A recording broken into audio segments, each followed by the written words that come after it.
الذين يخشون ربهم بالغيب لهم مغفرة وأجر كبير.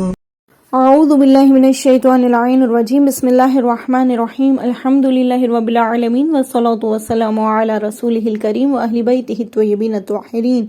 اللہم صلی علی محمد وآل محمد وعجل فرجہم. سلام ہو قاریان قرآن پر، خوشبو قرآن کے ساتھ اپنے قلوب کو منور کرتے ہوئے، روح کو معطر کرتے ہوئے. قرآن کی جس سورے سے ہم مستفید ہو رہے ہیں وہ سورہ ملک ہے، جس کے ذریعے نہ صرف ہم اپنے نبی احمد مجتبی محمد مصطفیٰ صلی اللہ علیہ وآلہ وسلم کو مسرور کرنے کا باعث بن رہے ہیں، بلکہ اپنے وقت کے امام زمانہ عجل اللہ تعالی فرجہ الشریف کو بھی خوشنود کر رہے ہیں. جیسا کہ عزیزان، اس ماہ رمضان المبارک میں ہم سورہ ملک کے مہمان بنے ہیں، تو کیوں نہ آج ہم سب مل کر سورہ ملک کو سلام کرتے ہیں. سلام سورہ ملک، سلام انیس القبر، سلام مجادلہ، سلام مانع، سلام واقعہ، سلام اس سورے پر سلام. جب قبر میں، تاریکی میں، تنہائی میں، جب کوئی عزیز و اقارب نہیں ہوں گے، یہ اس وقت ہمیں نجات دینے کے لیے آئے گا، ہمارا دوست بن کر آئے گا، ایک مہربان ماں سے بھی زیادہ ہم سے سچا پیار کرنے والا. حقیقتاً یہ سورہ ملک ہے. تو عزیزان، جیسے کہ آج ہماری آخری نشست ہے، میں تمام مومنات کا شکریہ ادا کروں گی کہ جنہوں نے اتنا حسین میرا ساتھ دیا. خدا سے دعا ہے کہ سورہ ملک کی برکت سے ہمیں ایک بابرکت زندگی عطا فرما، ہماری اولاد کو نیک سے نیک تر بنا، ان کے ایمان میں دن بدن اضافہ ہو، مرحومین کی مغفرت، ان کے درجات کو بلند سے بلند فرما، ہمیں عبادتوں میں لذت عنایت فرما، ہماری زندگی کے اختتام کو، لقاء الہی کے وقت کو قرآن کی تلاوت، ذکر الہی قلب صادق کے ساتھ قرار دے. اور جن لوگوں نے التماس دعا کہا ہے، خداوند متعال سورہ ملک کی برکت سے ان کی دعاؤں کو اپنی بارگاہ میں قبول و مقبول فرما انشاءاللہ تعالی. عزیزان، آج ہم سورہ ملک کی 27، 28، 29 اور 30 آیات پر غور و فکر کریں گے، تدبر کریں گے، تفکر کریں گے. سورہ ملک کی 27ویں آیت میں خداوند متعال ارشاد فرما رہا ہے، بسم اللہ الرحمن الرحیم. فلما رأوه زلفة سیئت وجوہ الذین کفروا وقیل ھذا الذی کنتم بہ تدعون.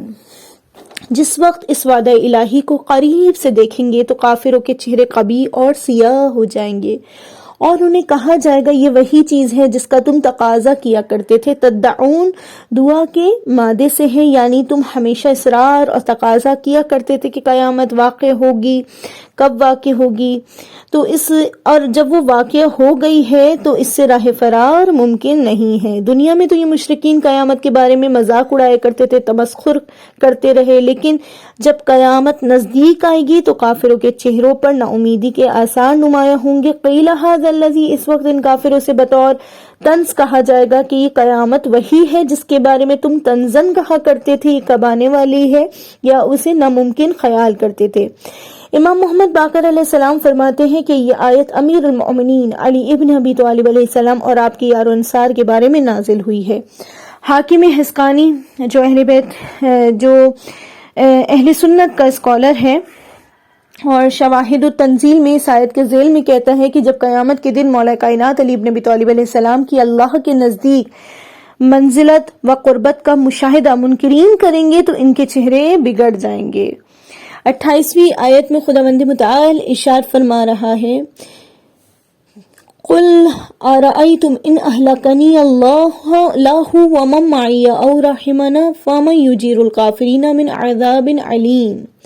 قل ارأیتم ان اہلکنی اللہ ومن معی او رحمنا فمن یجیر الکافرین من عذاب علیم. کہہ دیجئے، مجھے بتلاؤ کہ اگر اللہ مجھے اور میرے ساتھیوں کو ہلاک کر دے یا ہم پر رحم کرے تو کافروں کو دردناک عذاب سے کون بچائے گا. لفظ قل پیغمبر اسلام احمد مجتبی محمد مصطفیٰ صلی اللہ علیہ وآلہ وسلم سے خدا مخاطب ہو رہا ہے کہ کہہ دیجئے. قل ارأیتم، کس سے کہہ دیجئے؟ کیونکہ دیکھیں مشرکین جو ہیں اس خیال میں تھے کہ یہ اسلامی تحریک رسول اللہ صلی اللہ علیہ وآلہ وسلم کی حیات تک محدود ہے. بعض اوقات وہ رسول صلی اللہ علیہ وآلہ وسلم کو بد دعا دیتے تھے کہ انہیں بتوں کی جو ہے وہ بد دعا لگے، ان کی زندگی کا خاتمہ ہو جائے، ہم اپنے کفر اور شرک پر قائم رہیں. ان کے جو مشرکین کے اس خیال کے جواب میں فرمایا کہ آپ ان سے کہہ دیں، خداوند متعال رسول خدا سے کہہ رہا ہے کہ مشرکین جو یہ خیال رکھتے ہیں ان کے خیال کے جواب میں آپ فرما دیں کہ آپ ان سے کہہ دیں کہ اللہ مجھ سے میری زندگی اور میرے بعد میری معیت میں ایمان لانے والوں کی زندگی لے لے، یا تمہاری ہلاکت تک ہم پر رحم کرے اور سلامت رکھے۔ ہر دو صورت میں تمہیں اللہ کے سامنے حاضر ہونا ہے اور عذاب الہی میں مبتلا ہونا ہے۔ 29 آیت میں خداوند متعال ارشاد فرما رہا ہے، السلام علیکم قل هو ورحمۃ الرحمن اللہ آمنا به وبرکاتہ۔ وعلیہ توکلنا فاستعلمون من هو فی ضلال مبین۔ کہہ دیجئے وہی رحمان ہے جس پر ہم ایمان لا چکے ہیں اور اسی پر ہم نے بھروسہ کیا ہے، ان قریب تمہیں معلوم ہو جائے گا کہ کون صریح گمراہی میں ہے۔ قل هو الرحمن، کافروں سے کہہ دیجئے جسے ہم پکارتے ہیں اور میرے خلاف جس اللہ کو تم بددعا کے لیے پکارتے ہو، وہ ذات رحمان ہے جس کی رحمت سب سے وسیع ہے۔ ہم تو اسی رحمان ذات پر ایمان لے آئے ہیں، ہم اس کی رحمت کے شامل حال ہوں گے۔ وعلیہ توکلنا، کہ ہم اس رحمان ذات کے علاوہ کسی اور پر بھروسہ نہیں کرتے، لہٰذا ہمیں وہ خطرہ لاحق نہیں ہے جو تمہیں لاحق ہے۔ فاستعلمون، جب قیامت کا دن آئے گا، اس دن تم سب کو علم ہو جائے گا کہ گمراہی میں ہم تھے یا تم۔ یہ آیت حقیقت میں رسول اللہ صلی اللہ علیہ وآلہ وسلم اور مومنین کے لیے ایک قسم کی تسلی ہے کہ وہ یہ خیال نہ کرے کہ وہ حق اور باطل کے اس مبارزے میں تنہا ہیں، بلکہ بخشنے والا اور مہربان خدا ان کا یار و مددگار ہے۔ آخری آیت اور 30ویں آیت میں خداوند متعال کیا ارشاد فرما رہا ہے، قل ارأیتم ان اصبح ماؤکم غورا فمن یاتکم بماء معین۔ کہہ دیجئے، بتاؤ کہ اگر تمہارا یہ پانی زمین پہ جذب ہو جائے تو کون ہے جو تمہارے لیے آب رواں لے کر آئے؟ معین سہولت کے ساتھ جاری ہونے والے پانی کو کہتے ہیں۔ اللہ اپنی قدرت، اپنی بادشاہی جو لازوال ہے، اس کو دکھانے کے لیے کتنے خوبصورت انداز سے اس آخری آیت میں نعمت کا اس نے ذکر کیا کہ یہ زمین انسان کے لیے باقی لوازم حیات فراہم کرنے کے ساتھ ساتھ پانی ذخیرہ کرنے کا بھی بہترین ذریعہ ہے۔ چنانچہ بارش کا پانی یہ زمین جب اپنے اندر جذب کرتی ہے تو ایک حد تک گہرائی میں محفوظ جو ہے وہ یہ زمین کر لیتا ہے، اس حد سے نیچے جانے نہیں دیا جاتا ہے۔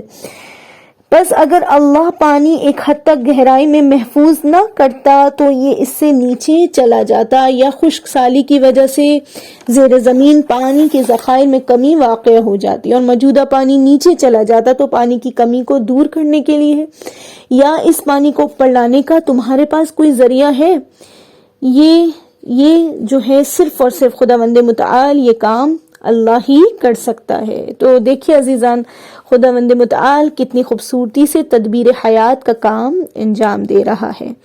امام محمد باقر علیہ السلام نے فرمایا، یہ آیت کریمہ آخری امام حضرت مہدی عجل اللہ تعالی فرجہ الشریف کے حق میں نازل ہوئی ہے۔ آپ علیہ السلام نے فرمایا، اگر تمہارا امام غائب ہو جائے اور تمہیں معلوم نہ ہو کہ وہ کہاں ہے تو پھر کون تمہارے لیے امام کو بھیجے گا جو آسمانوں اور زمین کی خبریں اور الہی حلال اور حرام کو تمہارے لیے بیان کرے؟ اس کے بعد فرمایا، اللہ کی قسم اس آیت کی تعویل ابھی تک سامنے نہیں آئی اور بالآخر آ کر ہی رہے گی۔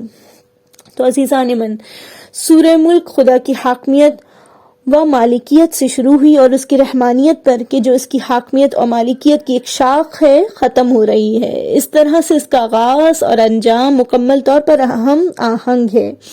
آئیے خداوند متعال کی بارگاہ میں ہم دعا کرتے ہیں، خداوندہ ہمیں اپنی عام اور خاص رحمت کا مشمول قرار دے اور اپنے اولیاء کی ولایت کے آب حیات سے سیراب فرما۔ پروردگارا، حضرت مہدی عجل اللہ تعالی فرجہ شریف کا ظہور جلد فرما کہ جو آب حیات کا سر چشمہ ہے، ہاں ان کے جمال کے منتظرین کو ان کے ظہور سے سیراب کر دے۔ بار الہ، تو نے ہمیں دیکھنے والی آنکھ، سننے والے کان اور سمجھنے والی عقل عنایت فرمائی ہے، پس خود خواہی اور غرور کے پردوں کو ان کے سامنے سے ہٹا دے تاکہ ہم حقیقت کے چہرے کو جس طرح کا وہ ہے اسی طرح سے دیکھ سکیں اور تیری ہدایت کے صراط مستقیم میں راست قامت ہو کر قدم آگے بڑھائیں۔ آمین یا رب العالمین۔ والسلام علیکم ورحمۃ اللہ وبرکاتہ۔